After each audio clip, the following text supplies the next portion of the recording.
Assalamualaikum warahmatullahi wabarakatuh.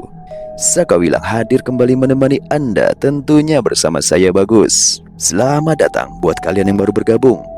Dukung terus channel ini dengan subscribe, like, dan komen. Dan jangan lupa tekan tombol loncengnya agar kalian tak ketinggalan kisah-kisah lainnya yang akan diupload pada setiap harinya. Langsung saja kita masuk ke dalam ceritanya yang berjudul Teror Santet Desa Sumber Rejeki.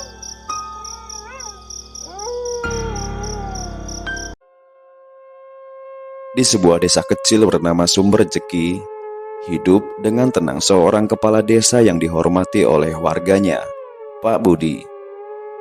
Pak Budi adalah sosok yang dikenal bijaksana, jujur, dan selalu berusaha menjaga kedamaian serta kesejahteraan warganya. Namun di balik kedamaian desa itu, ada seorang yang menyimpan iri dan dendam, yakni Pak Samin, seorang pria licik yang bermuka dua. Samin adalah pria berusia 40 tahunan, dengan wajah yang selalu tampak ramah dan penuh senyum di depan umum. Namun, di balik senyumnya itu, tersimpan ambisi besar untuk merebut kekuasaan dari tangan Pak Budi. Samin merasa bahwa dirinya lebih pantas memimpin desa ini dan akan melakukan segala cara untuk mencapai tujuannya. Pada suatu malam, Desa Sumber Rejeki mulai diguncang oleh teror yang tak terduga. Teriakan seorang perempuan terdengar nyaring memecah keheningan. Seorang warga bernama Pak Karyo tiba-tiba mengalami sakit parah tanpa sebab yang jelas. Tubuhnya penuh dengan lebam dan luka-luka yang aneh, seperti bekas dicakar oleh sesuatu yang tak terlihat. Warga desa segera membawa Pak Karyo ke dukun desa, Pak Surya, untuk mendapatkan bantuan. Pak Surya, seorang dukun yang sudah puluhan tahun tinggal di desa itu, mengamati kondisi Pak Karyo dengan penuh perhatian. "Ini bukan penyakit biasa," katanya dengan suara berat. "Ada kekuatan gelap bersemayam dalam tubuhnya. Aku rasa ini adalah santet." Warga desa mulai panik. Desas-desus tentang santet segera menyebar, membuat ketakutan melanda di seluruh desa. Mereka yang sebelumnya hidup tenang kini merasa terancam. Kejadian aneh yang menimpa Pak Karyo menjadi bahan perbincangan utama di setiap sudut desa. Apa benar si Karyo kena santet?" tanya seorang bapak tua di sebuah warung nasi pecel. "Iya, kata Pak Surya sih gitu. Lawang aku kemarin nganterin Pak Karyo ke rumah Pak Surya," sahut pemuda berambut gondrong dengan tato di lengan kirinya. Samin yang kala itu juga sedang ada di warung tersebut. Melihat situasi ini sebagai peluang emas, dia mulai menyebarkan desas-desus bahwa semua ini adalah ulah Pak Budi. "Kepala desa kita terlalu banyak berurusan dengan orang-orang di luar desa," bisik Samin kepada beberapa warga yang berkumpul di warung itu. "Siapa tahu mungkin dia pakai kekuatan jahat ke desa kita." "Apa benar Pak Budi bisa melakukan itu?" tanya seorang warga dengan ragu-ragu. "Ya, siapa yang tahu apa yang bisa dilakukan seorang demi kekuasaan?" jawab Samin dengan nada penuh insinuasi. "Hati-hati loh Pak Samin, jangan asal ngomong, jatuhnya malah fitnah ntar, apalagi kalau tanpa bukti," sahut warga lainnya. Sampeyan itu dibilangin kok nggak percaya. Sekarang itu pejabat kebanyakan pakai cara-cara kotor untuk mencapai tujuannya. Bukan nggak mungkin Pak Budi juga melakukan hal yang sama," ujar Samin berusaha mempengaruhi warga itu. Opini warga mulai terpecah. Sebagian percaya pada kata-kata Samin, sementara sebagian lagi tetap setia pada Pak Budi. Namun kecurigaan dan ketakutan mulai menyelimuti desa. Setiap malam, rumah-rumah dikunci rapat dan warga enggan keluar rumah setelah gelap. Kejadian aneh berikutnya terjadi beberapa hari kemudian. Bu Siti, seorang janda tua yang tinggal sendirian di pinggir desa, ditemukan tewas di kamarnya. Tubuhnya kaku dengan mata terbuka lebar. Wajahnya penuh dengan ekspresi ketakutan yang mendalam. Tak ada tanda-tanda kekerasan, tetapi ada sesuatu yang mengerikan di dalam kamar itu. Pak Surya pun dipanggil lagi. "Ini bukan kematian alami," katanya sambil menggelengkan kepala. "Kekuatan jahat sedang mengincar desa kita." "Keparat, kita nggak boleh tinggal diam. Kita harus mencari pelakunya," seru seorang pemuda bernama Misto. "Awas saja, kalau ketangkep kita bakar aja hidup-hidup," sahut seorang pemuda berusia 16 tahun dengan lantang. "Kamu tuh ya, masih kecil dah mau main hakim sendiri. Ini negara hukum, kita nggak boleh asal bertindak," tegur Pak Surya. Kali ini, ketakutan warga berubah menjadi kemarahan. Warga mulai mencari siapa yang harus disalahkan. Samin semakin gencar menyebarkan fitnahnya. "Pak Budi pasti terlibat," katanya dengan nada meyakinkan. "Dia selalu berbicara tentang modernisasi dan membawa perubahan. Mungkin dia telah menggunakan suatu cara yang tidak kita inginkan." Pak Budi yang mendengar dan mengetahui itu merasa terpojok. Dia berusaha menjelaskan bahwa dirinya tidak ada hubungannya dengan kejadian ini. Tetapi fitnah yang disebarkan Samin telah meracuni pikiran banyak warga. Hanya beberapa orang terdekat yang masih setia mendukungnya, termasuk Adi, seorang pemuda yang sangat menghormati Pak Budi. Adi merasa ada sesuatu yang tidak beres dengan semua ini. Dia memutuskan untuk menyelidiki lebih lanjut. Suatu malam, dia diam-diam pergi ke rumah Pak Surya. Pak Surya, saya merasa ada yang tidak beres dengan semua ini. Bisa nggak Bapak membantu saya mencari tahu kebenarannya?" tanya Adi dengan penuh harap. Pak Surya menatap Adi dengan mata penuh keletihan. "Saya juga merasa ada sesuatu yang aneh. Tapi kita harus berhati-hati. Kekuatan yang kita hadapi ini sangat berbahaya." Adi dan Pak Surya mulai bekerja sama, mencoba mencari petunjuk yang bisa mengungkap siapa sebenarnya yang berada di balik teror ini. Mereka mulai menyusuri jejak-jejak yang ditinggalkan oleh kekuatan gelap itu, berharap bisa menemukan titik terang di tengah kegelapan yang menyelimuti desa mereka. Pada suatu malam, Adi dan Pak Surya berdiskusi di rumah Pak Surya. "Kita harus mencari tahu dari mana asal santet ini," kata Adi dengan tekad. "Benar nak, tapi kita harus berhati-hati. Seorang menginginkan kekacauan ini," jawab Pak Surya. Adi mengangguk. "Apakah Bapak punya dugaan siapa yang bisa melakukan ini?" Pak Surya terdiam sejenak. "Aku punya beberapa kecurigaan, tapi aku belum bisa memastikan. Kita butuh lebih banyak bukti," jawab Pak Surya sambil menyandarkan punggungnya di sofa miliknya. Mereka berdua memutuskan untuk menyelidiki lebih lanjut. Mereka mengunjungi beberapa tempat yang dikenal angker di desa itu, berharap bisa menemukan petunjuk. Namun, setiap kali mereka mendekati kebenaran, kejadian aneh lainnya terjadi, membuat warga desa semakin yakin bahwa Pak Budi adalah biang keladi dari semua malapetaka ini. Di sebuah pertemuan warga, Samin kembali memprovokasi. "Lihatlah, berapa banyak lagi dari kita yang harus menderita. Kapan kita akan bertindak? Kita harus mengusir Pak Budi dari desa ini. Waktu sudah semakin mendesak. Jangan biarkan dia menghancurkan kita semua," teriak seorang warga.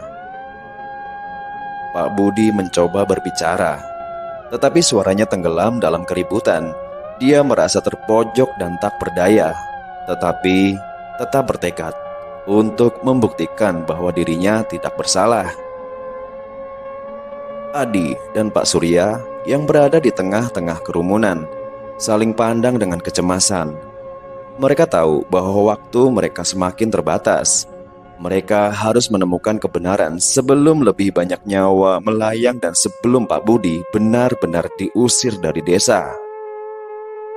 Malam itu, Adi memutuskan untuk berbicara dengan Pak Budi secara pribadi. Dia mengetuk pintu rumah kepala desa tersebut dengan hati-hati.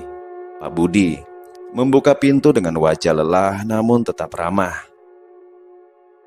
"Ada apa, Dik? Ada yang ingin kau bicarakan?"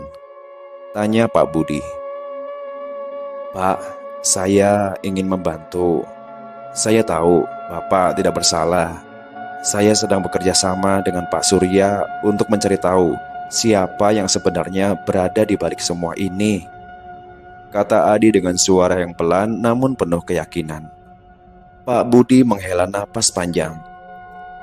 "Terima kasih, Adi. Dukunganmu sangat berarti bagi saya. Kita harus bersatu untuk mengungkap kebenaran. Saya nggak terima dituduh seperti ini. Segala jerih payah saya majukan desa ini seolah sia-sia. Mereka semua seolah melupakan semuanya setelah kejadian-kejadian aneh ini." Adi mengangguk. "Kita tidak punya banyak waktu, Pak. Saya yakin kita bisa menemukan petunjuk yang lebih kuat jika kita bekerja sama," ucap Adi dengan mantap. Pak Budi tersenyum tipis.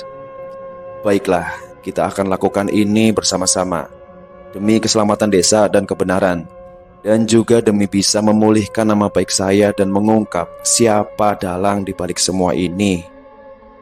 Adi dan Pak Budi merencanakan langkah-langkah selanjutnya dengan hati-hati.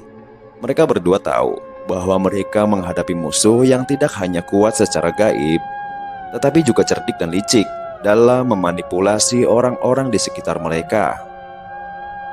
Di tengah kekacauan dan ketakutan yang semakin menjadi, Adi dan Pak Budi harus berpacu dengan waktu untuk mengungkap kebenaran sebelum lebih banyak nyawa melayang.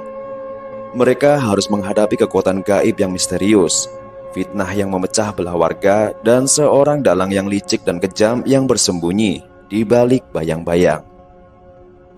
Dengan setiap langkah yang mereka ambil, ketegangan semakin meningkat, membuat mereka bertanya-tanya siapa sebenarnya yang bisa dipercaya dan siapa yang menjadi musuh dalam selimut. Desa Sumberjeki kini berada di ambang kehancuran, dan hanya kebenaran yang bisa menyelamatkannya. Pagi itu, desa Sumberjeki tampak sepi dan tegang. Kematian Bu Siti masih menjadi pembicaraan utama di setiap sudut desa. Adi dan Pak Budi tahu bahwa mereka harus bertindak cepat sebelum fitnah semakin menyebar dan situasi semakin memburuk. Pak Budi juga tak ingin menjadi korban dari fitnah keji yang mengarah padanya. Mereka berdua kembali mengunjungi Pak Surya untuk mencari petunjuk lebih lanjut. "Apa yang bisa kita lakukan sekarang, Pak Surya?" tanya Adi dengan nada serius. Pak Surya menghela napas panjang. "Aku merasa ada sesuatu yang aneh di rumah Bu Siti. Mungkin ada petunjuk yang bisa kita temukan di sana. Kita harus memeriksa rumahnya." Pak Surya bangkit dari duduknya dan masuk ke dalam untuk berganti pakaian. Beberapa menit kemudian, Pak Surya keluar dan langsung mengajak Adi dan Pak Budi untuk berangkat ke rumah Bu Siti. Adi dan Pak Budi setuju. Mereka bertiga berangkat ke rumah Bu Siti dengan hati-hati.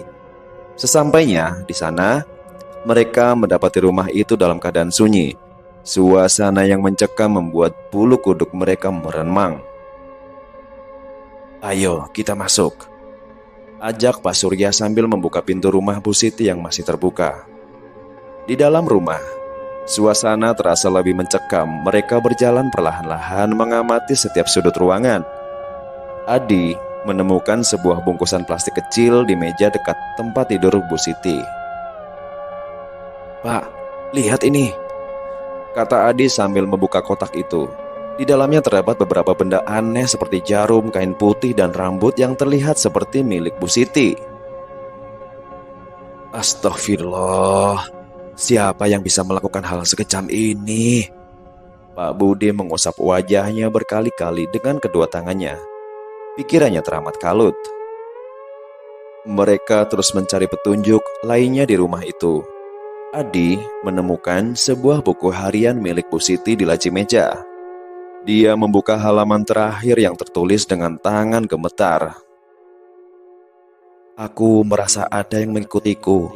Aku sering mendengar bisikan aneh di malam hari. Aku takut, sangat takut.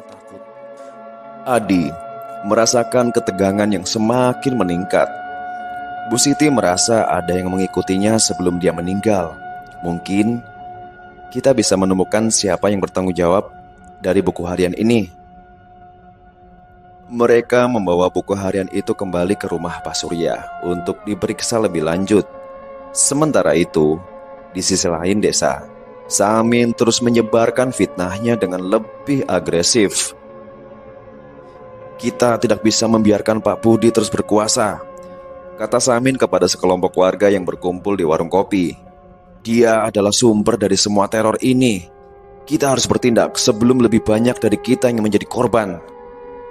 Seorang warga yang bernama Joko mengangguk setuju. Kita harus bertindak. Tapi bagaimana caranya, Kang? Samin tersenyum licik. Kita akan mengadakan pertemuan besar. Semua warga harus hadir. Kita akan menuntut Pak Budi mundur dari jabatannya. Ya, setuju. Kami setuju. Warga yang lain mulai setuju dengan rencana Samin. Ketakutan dan kemarahan mereka semakin memuncak, membuat mereka mudah dipengaruhi oleh fitnah yang disebarkan Samin. Kembali ke rumah Pak Surya, Adi dan Pak Budi membaca lebih banyak dari buku harian Bu Siti. Mereka menemukan beberapa nama yang sering disebutkan Bu Siti sebagai orang-orang yang dia curigai terlibat dalam kejadian aneh di desanya. Ada beberapa nama di sini, kata Adi. Tapi kita tidak bisa menuduh sembarangan. Kita harus menemukan bukti yang lebih kuat. Pak Surya mengangguk setuju. Ya, kita harus berhati-hati. Seseorang yang melakukan ini pasti sangat cerdik. Malam itu, Adi memutuskan untuk mengamati rumah-rumah yang disebutkan dalam buku harian Bu Siti. Dia berharap dia bisa menemukan sesuatu yang bisa menjadi petunjuk. Adi berjalan perlahan-lahan di kegelapan malam, menghindari perhatian orang lain. Saat dia mengamati rumah salah satu warga yang disebutkan, dia melihat bayangan seseorang yang bergerak cepat di dalam rumah itu. Adi merasa ada sesuatu yang aneh dan memutuskan untuk mendekat. Namun, sebelum dia bisa mendekat lebih jauh, seseorang menariknya dari belakang. Hei, apa yang kamu lakukan di sini? Suara itu terdengar tegas. Adi berbalik dan melihat Pak Surya berdiri di sana. Pak Surya, saya hanya mencoba mencari petunjuk. Saya melihat seseorang di dalam rumah itu. Pak Surya menatap rumah itu dengan curiga. Kita harus berhati-hati, jangan membuat keributan. Mari kita periksa dengan hati-hati, jangan gegabah. Mereka berdua mendekati rumah itu dengan perlahan. Saat mereka mendekat, bayangan itu menghilang. Adi dan Pak Surya masuk ke dalam rumah dengan hati-hati, berharap bisa menemukan sesuatu. Di dalam rumah, mereka menemukan beberapa benda aneh yang mirip dengan yang ditemukan di rumah Bu Siti. Ada jarum, kain putih, dan rambut yang berbeda dari milik Bu Siti. Ini pasti milik seseorang yang lain, kata Adi sambil memegang rambut itu. Seseorang sedang mengirim santet kepada orang-orang di desa ini. Pak Surya mengangguk. Kita harus mencari tahu siapa yang memiliki akses ke benda-benda ini. Mungkin kita bisa menemukan jejak yang lebih jelas. Mereka meninggalkan rumah itu dengan hati-hati dan kembali ke rumah Pak Surya untuk mendiskusikan temuan mereka. Di perjalanan pulang, Adi merasa ada sesuatu yang mengikutinya. Dia melihat ke belakang, tetapi tidak ada siapa-siapa. Apa Pak Surya merasakan ada yang aneh, Pak? Tanya Adi dengan suara pelan. Pak Surya mengangguk. Aku merasakan kehadiran sesuatu yang tidak terlihat. Kita harus lebih berhati-hati. Bola mata Pak Surya terlihat menatap ke sana kemari. Sesampainya di rumah Pak Surya, mereka menyusun rencana untuk menyelidiki lebih lanjut. Mereka memutuskan untuk mengunjungi beberapa rumah lainnya yang disebutkan dalam buku harian Bu Siti. Sementara itu, Samin terus menghasut warga untuk mengadakan pertemuan besar. Dia tahu bahwa semakin banyak orang yang mendukungnya, semakin mudah baginya untuk menggulingkan Pak Budi dari jabatannya. "Kita harus bersatu," kata Samin dengan suara penuh semangat. "Kita tidak bisa membiarkan desa kita hancur karena satu orang. Pak Budi harus mundur." Warga yang terhasut oleh kata-kata Samin semakin marah. Mereka sepakat untuk mengadakan pertemuan besar di balai desa keesokan harinya. Malam itu, Adi dan Pak Surya kembali melakukan penyelidikan. Mereka mengunjungi beberapa tempat dan menemukan pola yang sama. Benda-benda aneh yang ditemukan tersebar di beberapa tempat. Ada di atas genteng rumah warga, ada juga di bawah keset rumah warga, dan ada juga yang terselip di sebuah pohon yang ada di samping rumah warga. Itu menunjukkan bahwa seseorang sedang melakukan ritual santet secara sistematis. "Kita harus menemukan siapa yang memiliki akses ke semua benda ini," kata Adi dengan tekad. "Mungkin kita bisa menemukan petunjuk yang lebih jelas." Pak Surya mengangguk. "Aku akan memeriksa siapa yang sering membeli benda-benda ini di pasar. Mungkin kita bisa menemukan jejak yang lebih jelas." Adi merasa bahwa mereka semakin dekat dengan kebenaran. Namun, dia juga tahu bahwa waktu mereka semakin terbatas. Jika mereka tidak segera menemukan pelakunya, lebih banyak nyawa bisa melayang dan fitnah yang disebarkan Samin akan semakin merusak desa. Pertemuan besar di balai desa semakin mendekat. Adi dan Pak Surya harus berpacu dengan waktu untuk mengungkap kebenaran sebelum semuanya terlambat. Mereka tahu bahwa mereka harus berhati-hati, karena seorang yang sangat berbahaya mengintai dalam bayangan, siap untuk menghentikan siapapun yang mencoba mengungkap kebenaran. Keesokan harinya, hari pertemuan besar tiba. Warga desa Sumberjeki berkumpul di balai desa dengan wajah penuh kecemasan dan kemarahan. Suasana semakin tegang seiring semakin banyak warga yang berdatangan. Di depan balai desa, Samin berdiri dengan penuh percaya diri, siap untuk memimpin rapat dan menggulingkan Pak Budi. Di sisi lain desa, Adi dan Pak Surya sedang memeriksa orang yang sering membeli benda-benda aneh di pasar. Mendatangi satu persatu toko yang menjual kain putih, jarum dan dupa, juga kemenyan. Mereka berharap bisa menemukan jejak yang lebih jelas mengenai siapa pelaku di balik teror ini. "Ini dia," kata Pak Surya sambil menunjuk sebuah nama di daftar itu. "Ada seorang yang sering membeli jarum, kain putih, dan benda-benda lain yang kita temukan di rumah-rumah itu. Namanya Ratna, dan saya tahu di mana rumahnya." Adi mengangguk. "Kita harus menemui Ratna dan mencari tahu lebih banyak. Mungkin dia tahu sesuatu yang bisa membantu kita, Pak." Mereka segera pergi ke rumah Ratna. Sesampainya di sana, mereka melihat Ratna sedang duduk di depan rumahnya sambil membaca buku. "Ratna, kami butuh bicara," kata Adi dengan suara tegas. Ratna menatap mereka dengan mata penuh ketakutan. "Ada apa ini? Kenapa kalian tampak marah?"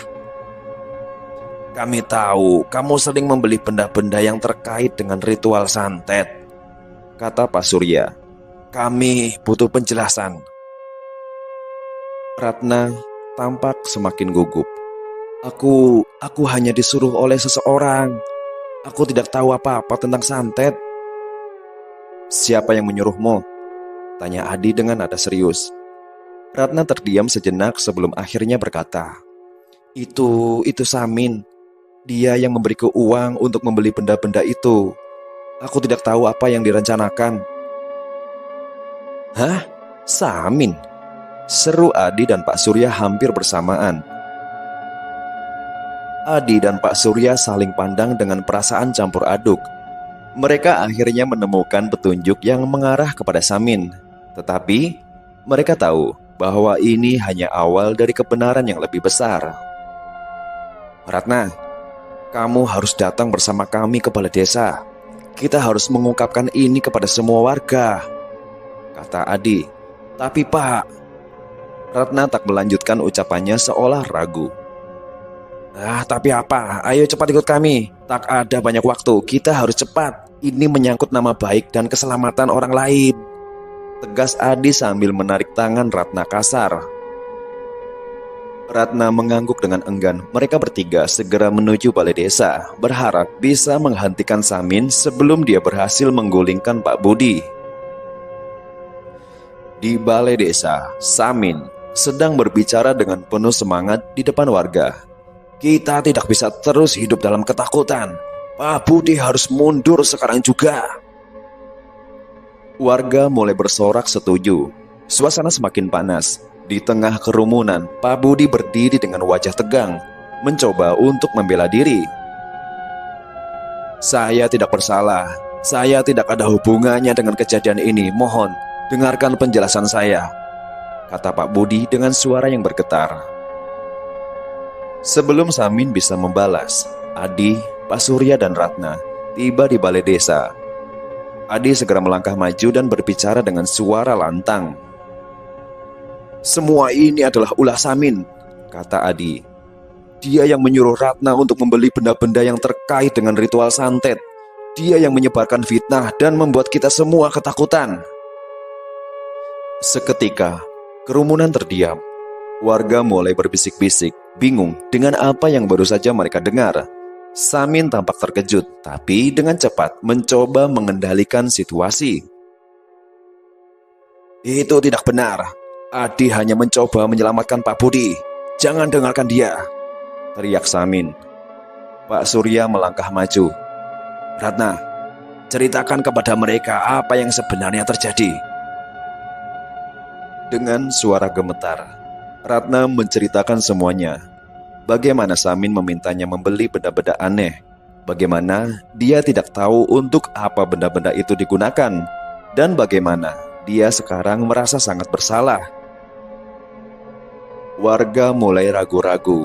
Beberapa mulai mempertanyakan kesetiaan mereka kepada Samin. Suasana semakin tegang saat mereka menunggu tangkapan dari Samin. "Ini semua hanya kebohongan. Ratna hanya ingin menyelamatkan dirinya sendiri," teriak Samin dengan wajah merah padam. Adi merasa ada sesuatu yang tidak beres. Dia menatap Samin dengan tajam dan berkata, "Samin, apa sebenarnya yang kamu rencanakan, Kenapa kamu melakukan semua ini?" Samin tertawa kecil, tetapi tawa itu tidak mengandung kebahagiaan. "Kalian semua bodoh. Pak Budi tidak pantas memimpin desa ini.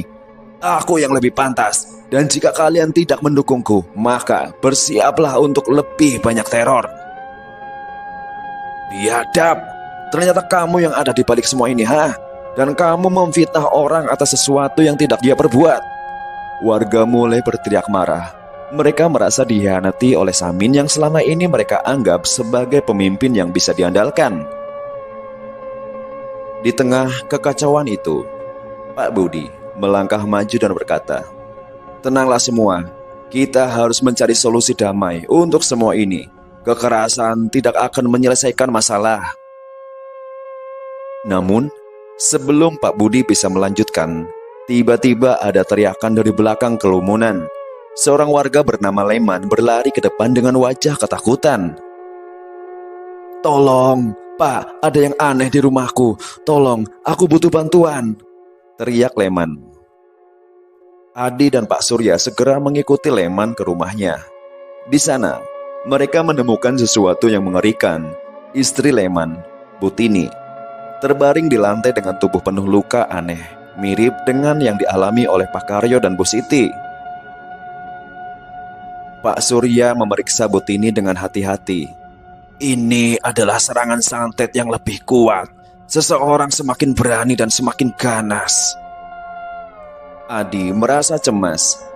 "Kita harus menangkap Samin secepat mungkin. Warga akan semakin panik jika ini terus terjadi." Pak Surya mengangguk setuju. Kita harus kembali ke balai desa dan memberitahu mereka apa yang kita temukan. Mereka kembali ke balai desa dengan kabar buruk itu. Warga yang masih berkumpul di sana mulai semakin ketakutan dan marah. Samin mencoba untuk memanfaatkan situasi ini untuk melarikan diri.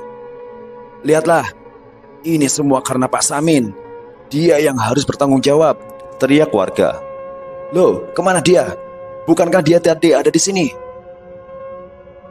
Pak Budi berusaha untuk berbicara, tetapi suaranya tenggelam dalam keributan. Adi tahu bahwa mereka harus bertindak cepat sebelum situasi semakin tidak terkendali. Adi berdiri di tengah kerumunan dan berkata dengan suara lantang, semua ini bukan karena Pak Budi. Ini adalah ulah Samin yang ingin menghancurkan desa kita dari dalam. Kita harus bersatu untuk melawan ancaman ini. Warga mulai tenang, mendengarkan dengan cermat apa yang dikatakan Adi. Mereka mulai menyadari bahwa mereka telah dibohongi oleh Samin dan bahwa ancaman sebenarnya belum terungkap sepenuhnya.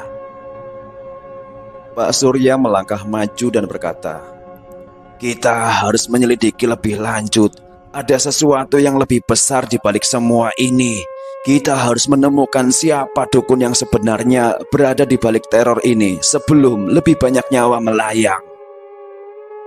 Warga setuju. Mereka sepakat untuk bekerja sama dan mencari tahu kebenaran di balik teror yang menghantui desa mereka. Adi dan Pak Surya merasa lega bahwa warga akhirnya mulai bersatu. Tetapi mereka tahu bahwa perjalanan mereka masih panjang dan penuh dengan bahaya. Mereka berbondong-bondong mendatangi rumah Samin. Namun, mereka tak menemukan keberadaannya. Samin melarikan diri entah kemana. Malam itu, Adi dan Pak Surya kembali melakukan penyelidikan.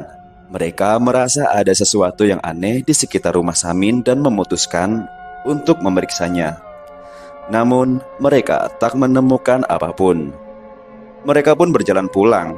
Namun, di tengah perjalanan, matanya tertuju pada sebuah rumah kosong yang ada di sebuah kebun singkong di pinggir sungai. Tempatnya jauh dari pemukiman warga. Rumah itu dulunya adalah milik seorang kakek tua yang tinggal sebatang kara. Namun semenjak kematiannya 4 tahun yang lalu, rumah itu dibiarkan kosong. Adi dan Pak Surya menghentikan langkahnya kala melihat ada cahaya remang dari rumah tersebut. Padahal rumah itu tak memiliki listrik. Saat mereka mendekat, mereka mendengar suara aneh yang berasal dari dalam rumah. Apa Pak Surya mendengar itu? Bisik Adi. Pak Surya mengangguk. Ya, kita harus hati-hati. Mungkin diam-diam Samin bersembunyi di rumah ini. Aku yakin sesuatu yang tidak biasa sedang terjadi di sini. Mereka mendekati rumah dengan hati-hati dan mengintip melalui jendela. Di dalam, mereka melihat Samin sedang melakukan ritual aneh dengan benda-benda yang mirip dengan yang ditemukan di rumah-rumah sebelumnya. Samin mengucapkan mantra-mantra dengan suara serak, sementara di sekelilingnya terdapat lilin-lilin yang menyala redup. Adi dan Pak Surya menyadari bahwa mereka akhirnya menemukan bukti. Adi pun segera mengeluarkan ponsel dari balik sakunya dan segera memvideokannya. Mereka tahu bahwa mereka harus bertindak cepat sebelum Samin bisa menyelesaikan ritualnya.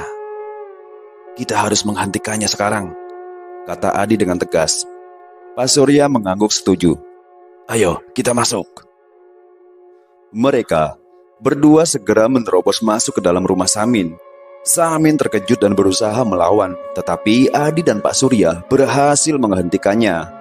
Mereka memadamkan lilin-lilin dan mengambil benda-benda yang digunakan Samin dalam ritualnya. Kamu tidak bisa menghentikan ini, teriak Samin dengan wajah penuh kebencian. Aku akan kembali dan menghancurkan kalian semua.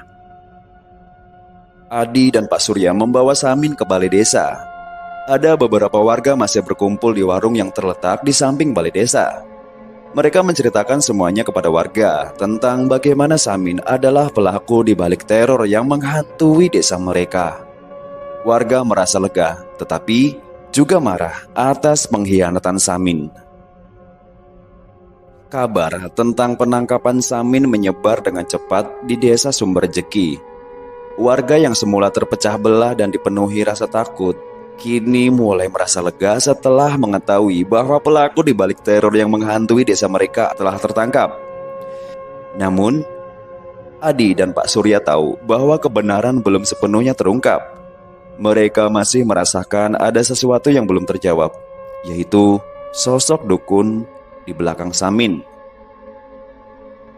Di balai desa, warga berkumpul untuk mendengarkan penjelasan dari Adi dan Pak Surya. Samin duduk di kursi dengan tangan terikat, wajahnya penuh dengan kebencian dan ketidakpuasan. "Saudara-saudara, kita telah menangkap Samin yang terbukti melakukan ritual santet," kata Adi dengan suara lantang. "Namun kita masih belum tahu motif sebenarnya di balik tindakannya. Kita harus mencari tahu lebih lanjut." Giliran Pak Surya melangkah maju. "Samin, kenapa kamu melakukan ini, ha? Apa yang kamu harapkan dengan menyebarkan teror di desa kita?"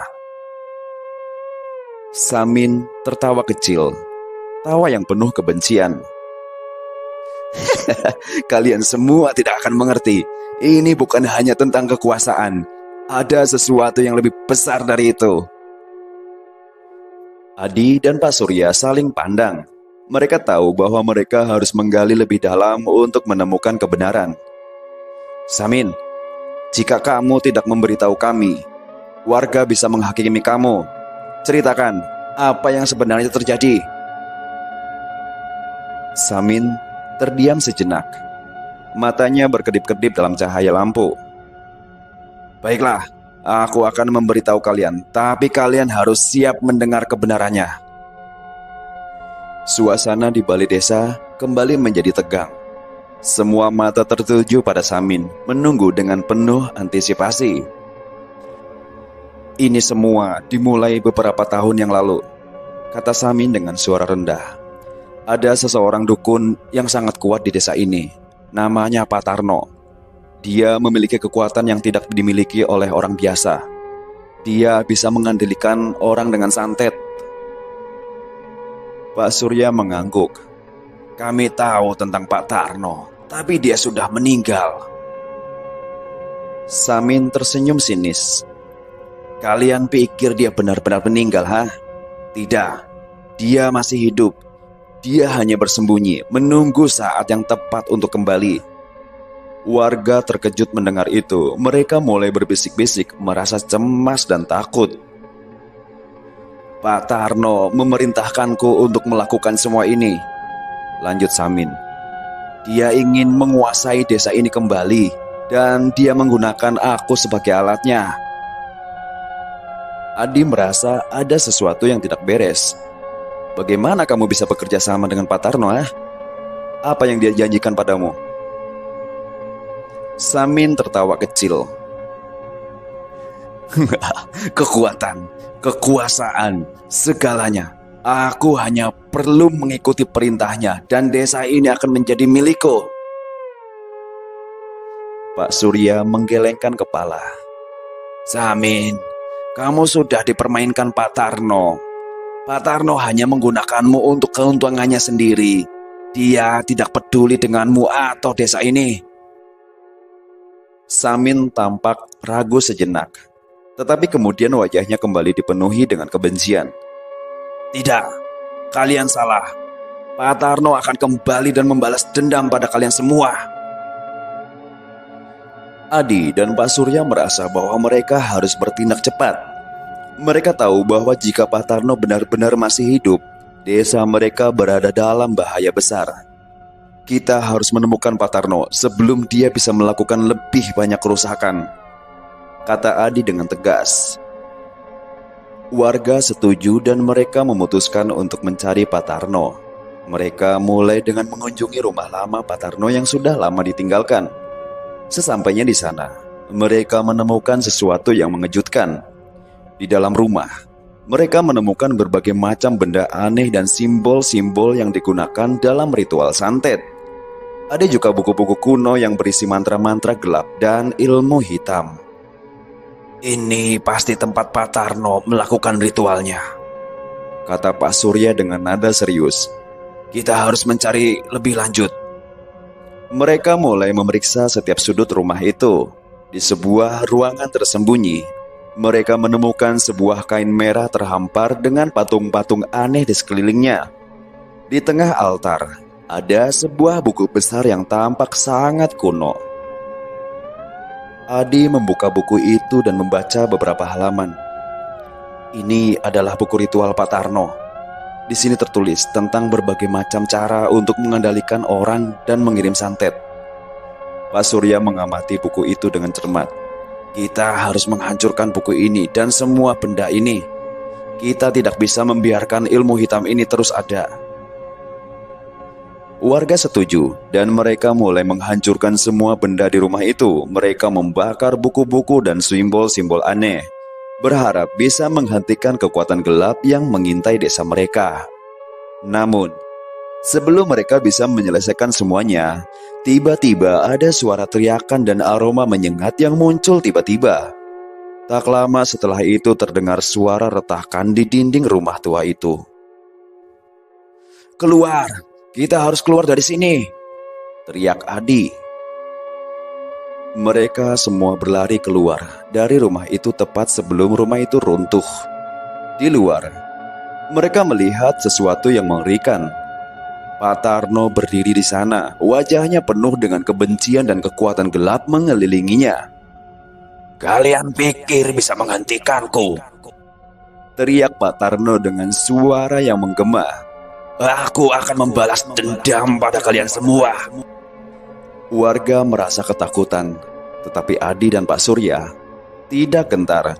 Mereka tahu bahwa mereka harus melawan Pak Tarno untuk menyelamatkan desa mereka. "Pak Tarno, ini sudah cukup," kata Pak Surya dengan suara tegas.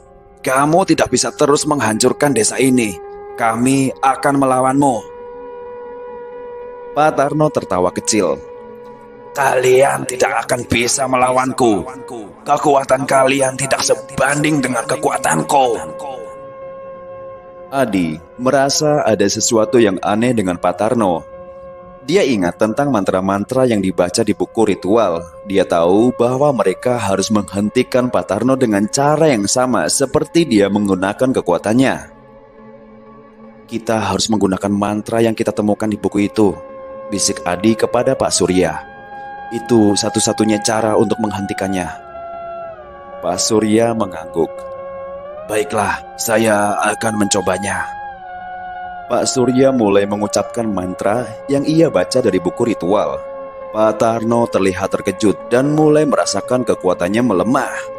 "Tidak, kalian tidak bisa melakukan ini," teriak Pak Tarno dengan suara penuh kebencian.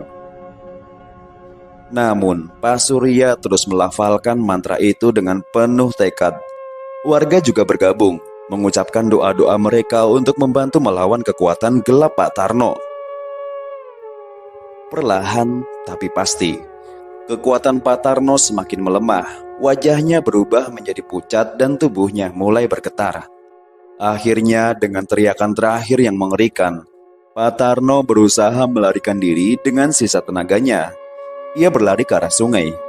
Namun, langkahnya yang konte membuatnya terjatuh dari atas jembatan ke dalam sungai. Ia pun tewas karena tak sempat berenang menyelamatkan diri. Pak Tarno jatuh ke sungai dalam keadaan tak berdaya hingga membuatnya kehilangan nyawa.